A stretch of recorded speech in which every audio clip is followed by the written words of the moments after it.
Olá para você que ligou a televisão agora, ou passou de repente, nos viu tão bonitos aqui, vai ficar conosco, né? A TV Aparecida, às segundas-feiras, tem o programa Etc. Etc, quer dizer, a gente fala um punhado de coisas, tem muito mais por falar sobre um assunto. Hoje nós estamos falando da insegurança na internet. O tema, na verdade, era segurança na internet, mas pelo que nós falamos no primeiro bloco, virou insegurança na internet. E eu, no fim do primeiro bloco, eu perguntava assim, você confia na segurança dos serviços que são prestados na internet? Vamos ver a resposta das pessoas nas ruas. Você confia na segurança de serviços oferecidos pela internet? Não confio. Eu confio em serviços oferecidos pela internet que tem alguma garantia, que já é conhecido, já é popular. Depende, cara. Normalmente a gente sempre verifica a chave de segurança, né? Alguns sistemas que podem nos auxiliar. Confio. Não. Porque a gente vê bastante casos, né? E eu tenho um certo receio por causa disso. Eu acho que não é tudo muito seguro, não. Não tem um porquê, assim. Eu acho que dá medo, né, de comprar. Não confia mesmo? Não, não todos. Confio não, porque infelizmente nós estamos num país de pessoas que infelizmente não agem de uma forma ética, de uma forma moral, como deveria agir. Então eu sinceramente não confio. Você confia, por exemplo, na segurança de serviços oferecidos pela internet? Nem todos, né? Tem que saber bem qual site a gente está comprando. Você fica um pouco medo? Com certeza. Não, assim, de banco até eu utilizo, mas tem sites assim que é meio complicado mesmo. Aí em banco ainda dá para confiar, né, o acesso à internet. Outras coisas que nem compras, né, em sites é meio perigoso, né? Porque fica pegando nossos documentos, coisas, né, pode ser sites falsos. Confio não. Eu não quero perder ponto com vocês, né? Mas eu vou dizer que jeito que eu responderia essa pergunta. Eu não sei responder essa pergunta se eu confio ou não confio. Juro para vocês, eu não sei responder se eu confio ou não confio. Banco não mexo com banco por internet, né? Mas também nunca fiz compra, não. Mas eu não sei responder. Quero ver vocês responderem essa pergunta. Confia, Flávio? Eu fiz até agora 2 ou 3 compras, mas eu tomei os cuidados necessários, não é? Não houve problema. Mas, de modo geral, eu, pelo menos, confio desconfiando. Essa é a melhor maneira. Então, não vale copiar, viu, cara? Eu adorei a resposta, porque é justamente isso, padre. É confiar desconfiando, ficar atenta a todas as situações em que ele está vendo na tela, saber qual é o site que está sendo utilizado. Esses mínimos detalhes, que não são tão mínimos assim, acabam fazendo a diferença. Né? Isso tudo realmente faz diferença. Aí. Um aspecto é que um ponto é aquele serviço que está oferecendo, né? Determinado site, determinado instrumento que ele vai utilizar como site de um banco, site de uma loja de comércio eletrônico. Mas é importante levar em consideração também o computador do usuário. Porque pode até utilizar um site confiável, um site que as pessoas não têm o que reclamar. Uhum. Mas, por outro lado, se aquele computador que está sendo utilizado para realizar a compra pela internet ou a transação por computador, o que pode ser? Pode estar contaminado com algum programa, como eles falam muito de um programa chamado Keylogger. É um tipo de programa que tudo que a pessoa digita no computador, o criminoso recebe no seu e-mail, na sua casa. Se esse computador estiver contaminado, pouco adianta utilizar um site confiável, que o criminoso receberá essas informações e, com certeza, vai utilizar indevidamente mas isso. Mas, sabe, eu não sei, estou falando por mim, mas eu quero crer que, como eu penso, um bando de gente deve pensar, muita gente, né? A gente não levanta essa desconfiança, sabe? Não levanta, você escreve no computador, claro que eu não escrevo nada que não possa ser lido, tá certo? Mas... ele nunca imagina que o que ele escreve ali, com essa facilidade, alguém pode copiar, tá certo? Eu não devia, acho que estar falando isso aqui. Um padre, outro dia, queria colocar uma fotografia minha no Facebook. Tá? Então, o que ele fez? Ele foi no Google e colocou meu nome. E não é que lá tem uma página com meu nome no Google. Outro dia, num congresso, colocaram uma foto minha, pega do Facebook. Ao invés de fazer como se faz sempre, pedir que se envie uma foto, não, o sujeito foi lá e pegou uma foto. E era uma foto que não era muito favorável, né? E depois falou assim, olha, ficou ótimo, viu? Então tá bom. Interessante que as pessoas falaram de banco, mas os bancos são os que mais investem em segurança. É verdade. Então, hoje você tem ferramentas como tokens e que você tira, e aliás a inteligência toda está nisso, né? Você tira a situação só do site para um elemento que está com o usuário, que é o token, por exemplo. O token, para quem não conhece, é aquele gerador de códigos. Então você tem a senha, você tem aqueles teclados relativos, não é? E ainda tem o token. Então, há de se usar com bom senso. O interessante do Keylogger, que você mencionou, é uma ferramenta que nós usamos em perícia, para ver como que os programas podem ser utilizados tanto para o bem quanto para o mal. Quando se vai fazer uma perícia de um crime que está ocorrendo, você não permite que se desliguem os computadores. Você instala o programa, só pela memória, por tudo que foi digitado na memória, nós conseguimos uma lista disso, de cada passo. Então... mas... Diga. Não, eu só ia dizer que realmente o que ele disse faz total sentido, porque se a máquina em si, o computador em si, ele não está devidamente seguro com os antivírus, firewall e tudo mais, realmente não adianta nada você se preservar com todo, com relação às senhas e o site que você está comprando ou não. Porque realmente acaba sendo gravado e absorvido todas essas informações. Então, realmente faz todo sentido, ou seja, que envolve uma perícia, envolve a informação técnica de informática, tecnológica, né? Que é talvez aí é que as pessoas acabam sofrendo as consequências, porque não sabem de que maneira utilizar a máquina, né? A respeito de banco, só tem um lado, o banco tem todo interesse em que o pessoal não vá lá, faça os negócios todos. O custo é infinitamente menor.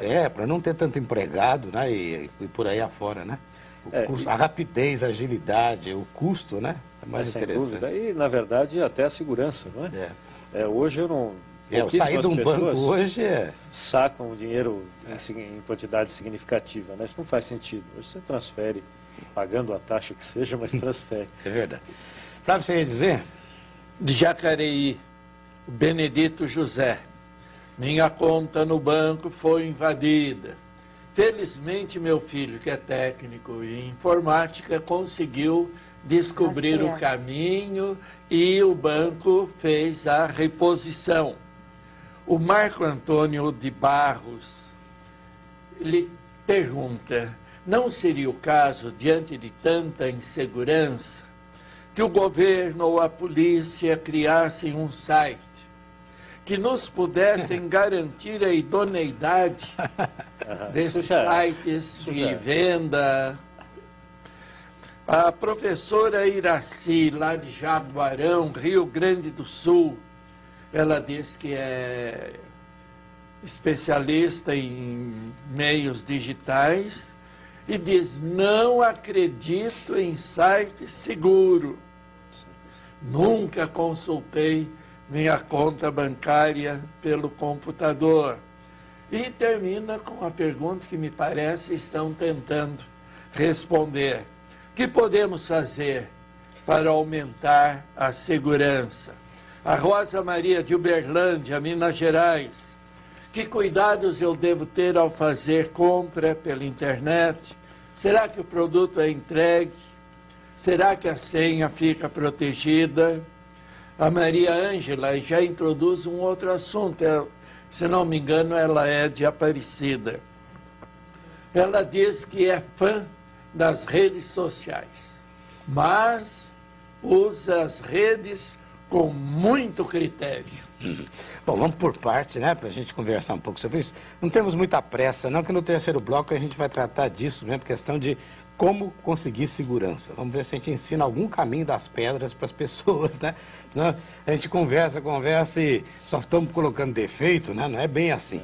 Então a gente vai fazer esse aspecto. Eu queria perguntar para vocês o seguinte, existe ingenuidade ou desinformação da parte de quem usa computador diante dos riscos? É mais ingenuidade ou é mais falta de informação? Eu acho que é de tudo. Até o que sempre seduziu a vítima culpada, entre aspas, que é a vantagem, né? Indevida. Um produto que está lá, um preço que não tem como ser aquilo, né? Não há justificativa razoável. Então essa ambição da vantagem também leva a isso. Tem muita desinformação. Eu queria, se o senhor me permitir, comentar essa questão do banco, que foi o primeiro comentário. É muito interessante isso. A pessoa chega a baixar um código malicioso em que faz essa questão de... é como se fosse um carbono. Então, quando você entra ao site do banco e digita a sua conta, senha, agência, etc., ele colhe essas informações. O interessante é que até então não há crime. Ele invadiu o seu computador, você digitou as informações voluntariamente, esse é um entendimento legal, e não há crime. A partir do momento que ele pega aquilo e acessa a conta, há o primeiro ilícito, que é a violação do sigilo bancário. E depois, se ele faz a transferência, também é um furto mediante fraude. Mas veja que o interessante também é a falta de legislação para essa questão.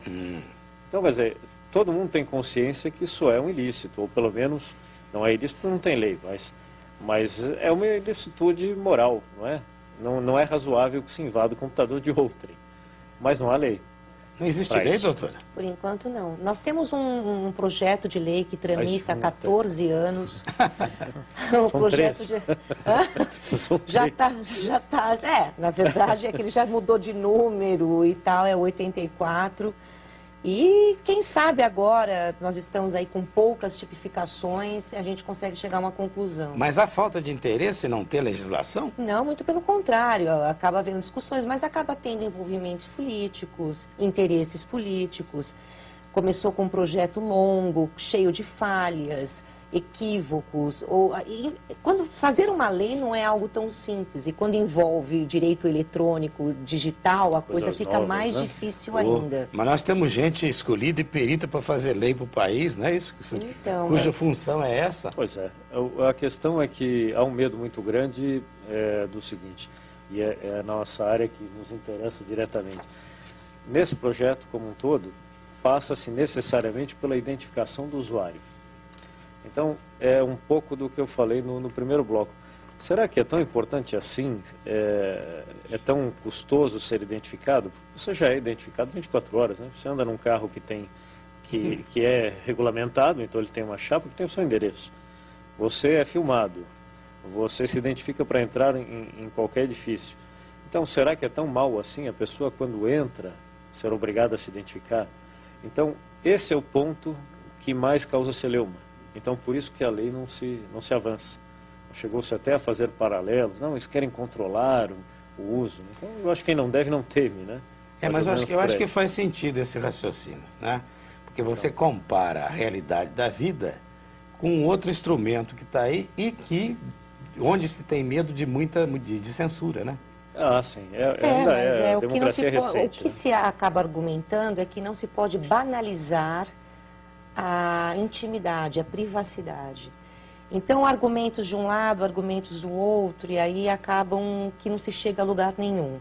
Mas isso que o doutor Fernando estava dizendo realmente é muito importante. Você enviar um código malicioso, que é o que a gente chama, que hoje está tentando caracterizar um crime, destrói uma máquina e nada acontece hoje em dia, né? A gente tem que caracterizar, sim, e fazer com que haja uma tipificação penal.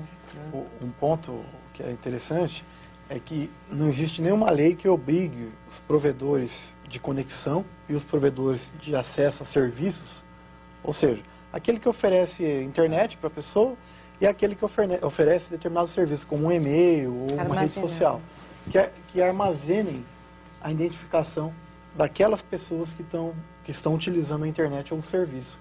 E isso pode ser complicado, porque já nos defrontamos com vários casos que chegamos até a identificação daquele usuário, só que depois de oficiar, né, mediante o juiz, porque quem promove a investigação, o delegado, ele representa para o juiz e o juiz determina que o provedor de acesso à internet, por exemplo, forneça informação de quem, né, sobre a pessoa que está utilizando aquela identificação.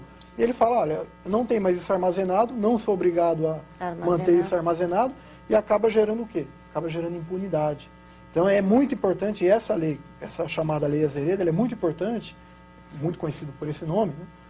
Porque ela prevê também o armazenamento dos logs, que é o armazenamento dessa identificação do usuário de computador, do famoso Hoje IP. tem sido armazenado cerca de 3 meses, né? O que tem sido mantido. Sim, não são obrigados. Vontade, né? Sim, porque mas acaba sendo algo meio que pré-estabelecido por questões de ordem prática, mas não legal, né? Não legal.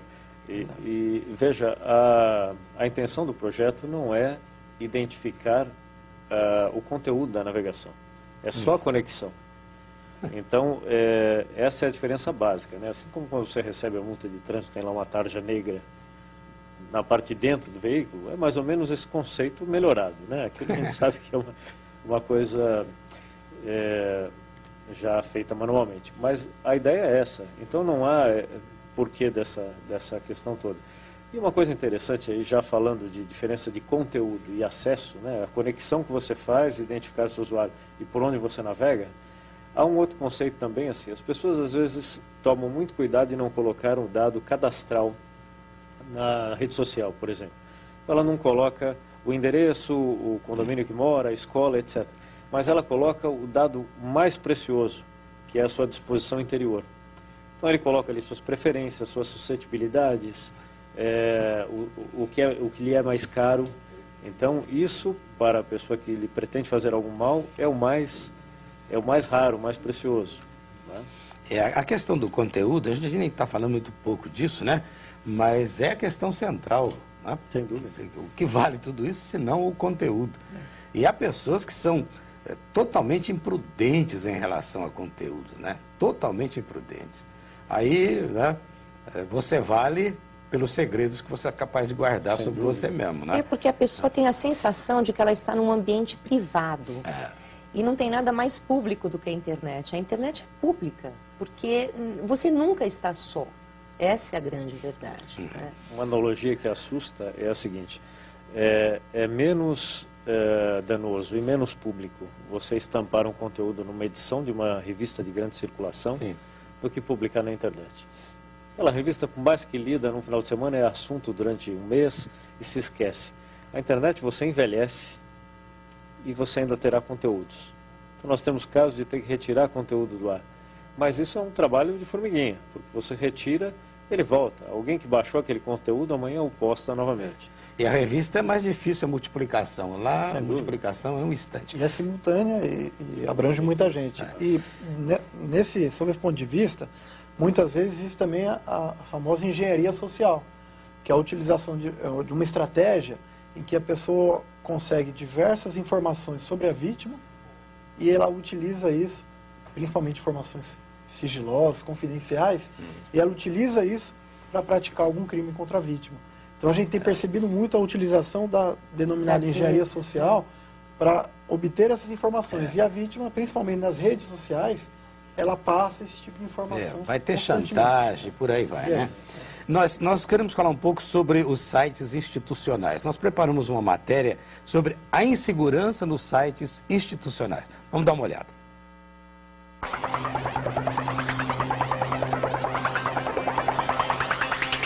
Fernando sempre teve cuidado com as informações que insere em sites de relacionamentos, pois sabe dos riscos que existem na internet. Por isso, sua revolta foi ainda maior quando descobriu no ano passado que seus dados pessoais, como RG, CPF e nome da mãe, estavam disponíveis na rede, graças a um vazamento na página de inscrição do Enem, o Exame Nacional do Ensino Médio. Eu me senti exposto, né? Um criminoso poderia usar e cometer estelionato tranquilamente, né? A internet, ela tem um problema porque ela não dá direito ao esquecimento, ou seja, aquele dado, se for replicado, dificilmente será retirado na internet. O governo é que tem que mostrar que foi diligente e não a parte. Antes de ser corrigido pelo governo, o vazamento afetou todos os estudantes que prestaram o Enem entre os anos de 2007 e 2009. Para este especialista em segurança da informação, o problema foi provocado por duas falhas básicas de segurança. O que aconteceu ali foram dois fatores. Primeiro, a política de senhas parece não estar muito bem definida, porque as instituições, universidades recebiam uma senha de acesso e, obviamente, dentro de uma instituição tão grande como a universidade, várias pessoas deveriam ter acesso e essa senha foi compartilhada.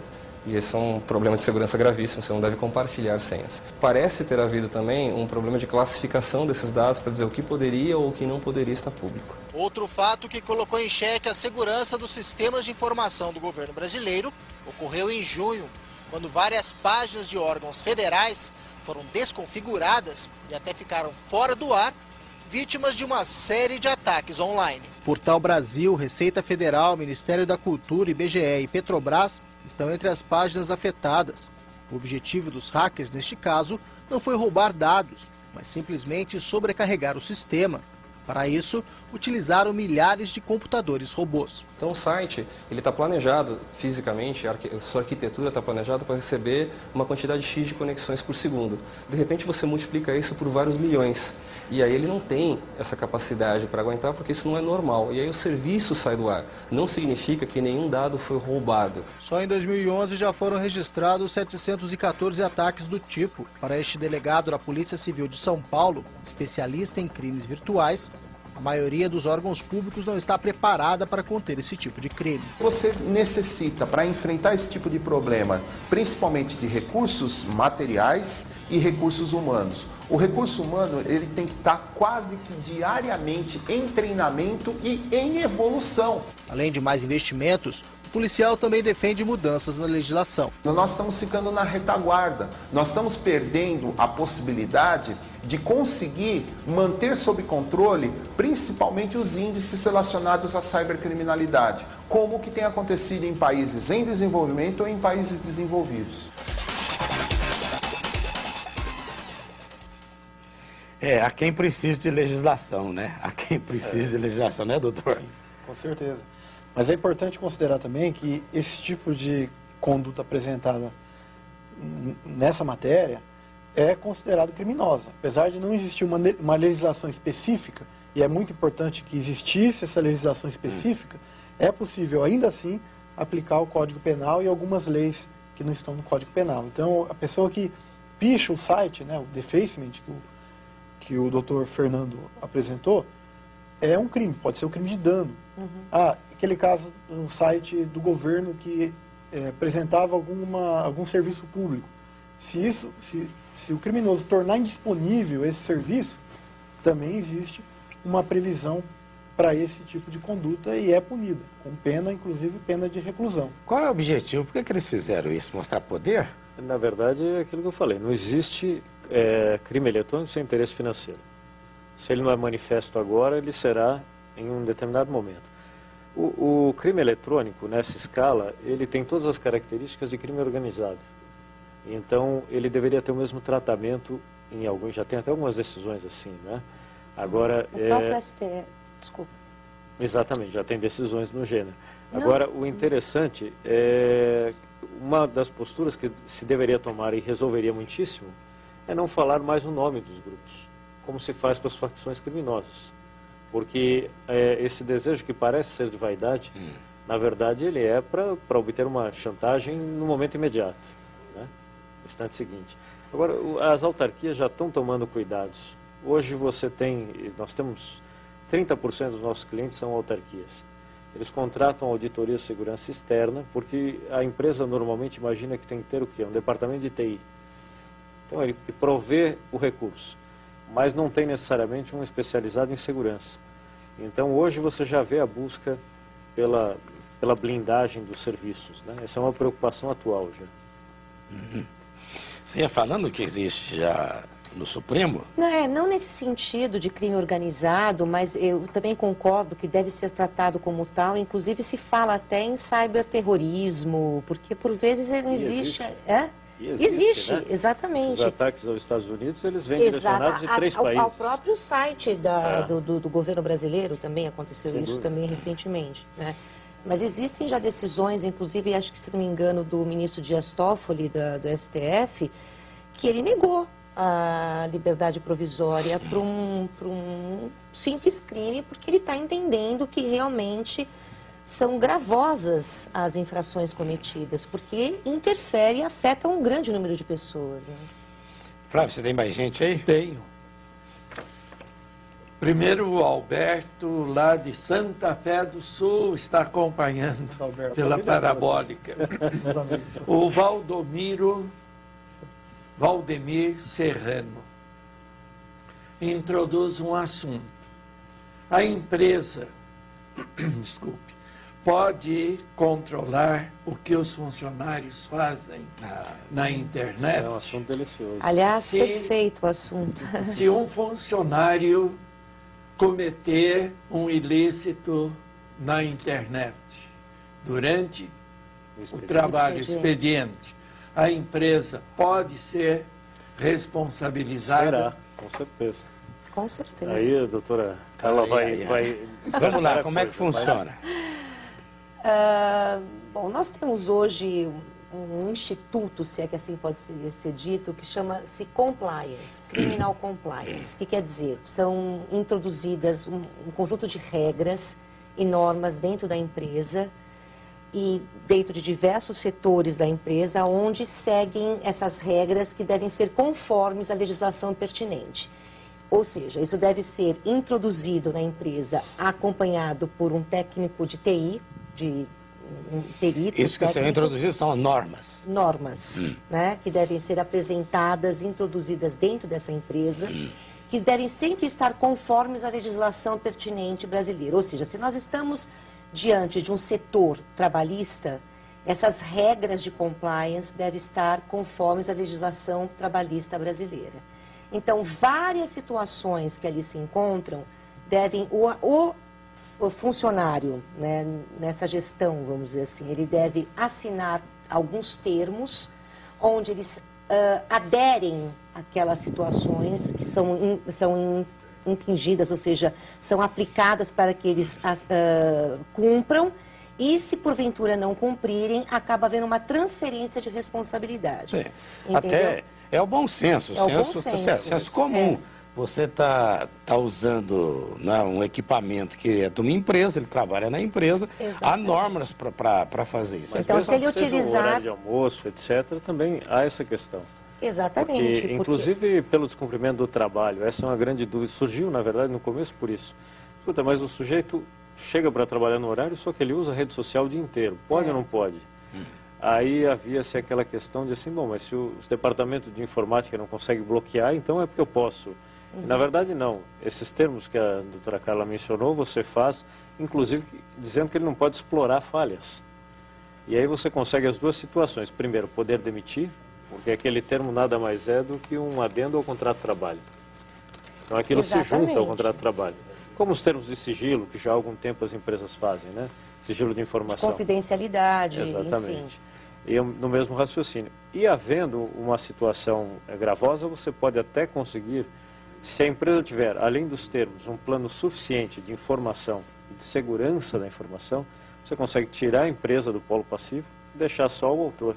É isso porque as empresas, todas as empresas, elas possuem uma responsabilidade objetiva. O que quer dizer isso? Uma responsabilidade civil.